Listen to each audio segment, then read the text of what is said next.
മാവേലിക്കരയിൽ ആംബുലൻസ് മറിഞ്ഞു. റവന്യൂ മന്ത്രി കെ രാജന്റെ നേതൃത്വത്തിൽ രക്ഷാപ്രവർത്തനം നടത്തി. ഇപ്പോൾ വാർത്തയുടെ വിശദാംശങ്ങളുമായി അൻഷാദ് മാന്നാർ ചേരുന്നുണ്ട്. അൻഷാദ്, എപ്പോഴാണ് ഈ ആംബുലൻസ് മറിഞ്ഞത്? അപ്പോൾ റവന്യൂ മന്ത്രി കെ രാജന്റെ നേതൃത്വത്തിൽ അവിടെ എത്തി രക്ഷാപ്രവർത്തനമൊക്കെ നടത്തിയെന്ന വിവരമാണ് ലഭിക്കുന്നത്. ഈ അപകടത്തിന്റെ ആഴം എത്രത്തോളം ഉണ്ട്? ആളുകളൊക്കെ സുരക്ഷിതരാണോ? എന്തൊക്കെയാണ് വിശദാംശങ്ങൾ?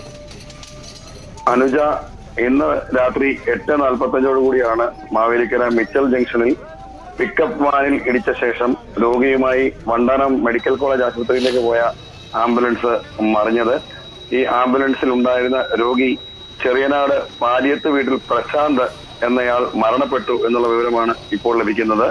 മാവേലിക്കര മിച്ചൽ ജംഗ്ഷൻ വഴി ആ സമയം നവകേരള സദസ്സിന്റെ ഹരിപ്പാട് സ്വീകരണ കേന്ദ്രത്തിന്റെ സ്വീകരണം കഴിഞ്ഞ് തിരിച്ചു വരുന്ന വഴിയാണ് മന്ത്രി കെ രാജൻ ഈ അപകടം കാണുന്നത്. തുടർന്ന് അദ്ദേഹം അവിടെ ഇറങ്ങി പോലീസും ഫയർഫോഴ്സും ഒക്കെ എത്തി സ്ഥിതിഗതികൾ നിയന്ത്രണ വിധേയമാക്കിയതിനു ശേഷമാണ് മന്ത്രി സ്ഥലത്ത് നിന്ന് പോയത്.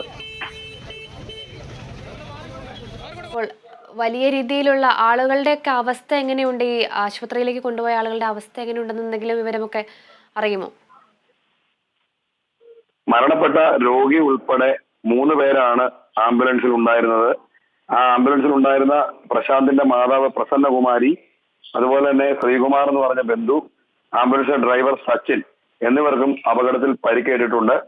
അവരുടെ പരിക്ക് ഗുരുതരമല്ല എന്നാണ് ഇപ്പോൾ കിട്ടുന്ന വിവരം. ശരി, വ്യക്തമാണ് അൻഷാൽ.